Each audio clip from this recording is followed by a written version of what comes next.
এটা খুব দুর্ভাগ্যজনক যে আমাদের ইদানিংকালে অ্যাক্সিডেন্টের যে প্রবণতা, তাতে দেখা যাচ্ছে মোটরসাইকেলে অ্যাক্সিডেন্টটা বেশি হচ্ছে এবং ইজি বাইকগুলো 3 চাকার, এগুলো অ্যাক্সিডেন্টের মূল কারণ। এবং এবার এ পর্যন্ত যত অ্যাক্সিডেন্ট হয়েছে মোটরসাইকেলে সবচেয়ে বেশি, এরপরে ইজি বাইক। এখন বেপরোয়া ড্রাইভিংও আছে, সেটাকেও বাদ দেওয়ার কোনো উপায় নেই।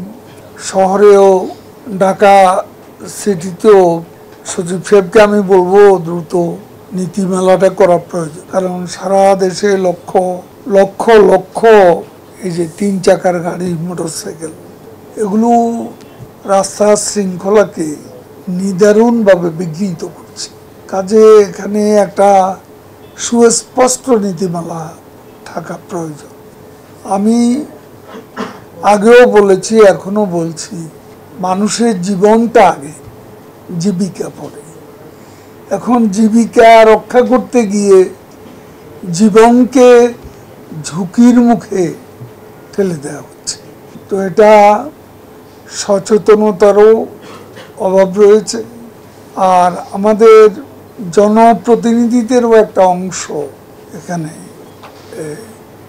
ভোটের রাজনীতির একটা ধারায় তাদেরও সায় আছে। সব ইজি বাইক, রাস্তা, রোডসেনা, হাইওয়েজে অবাধভাবে চলাচল করে। অনেক জায়গায় অনেক জনপ্রতিনিধি সমর্থন করেন অথবা পেছন থেকে মদত দেন। আমরা মোটরসাইকেলে ঢাকা শহরে যে নিয়মটা আমরা চালু করেছি, এটা কাজে দিয়েছে। 98%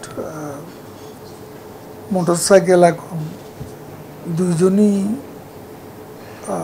ড্রাইভার সহ, চালক সহ দুজন থাকে এবং মাথায় হেলমেট থাকে।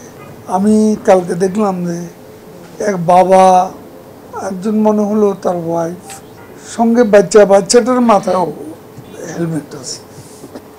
এটা এখন মফস্বলেও শুরু হয়েছে এই যে নো হেলমেট নো ফুয়েল।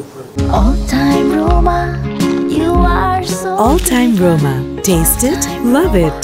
এটা অনেক জায়গায় কার্যকর হয়েছে এবং কার্যকর হওয়ার ব্যাপারে আমাদেরও বিশেষ করে প্রশাসন, পুলিশ প্রশাসন সবাই কিন্তু এ ব্যাপারে মনোযোগ দিয়েছেন এবং যে কারণে এই বিষয়টা বাংলাদেশে বিভিন্ন জেলায়ও no fuel, no helmet no fuel, এটা কাজে দেওয়া শুরু হয়েছে।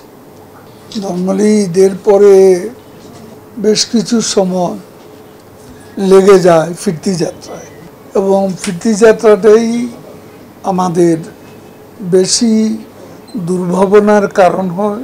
এখানে মনোযোগটা কম থাকে, যে কারণে অ্যাক্সিডেন্টস অ্যান্ড ক্যাজুয়ালিটিস দুটোই বাড়ে।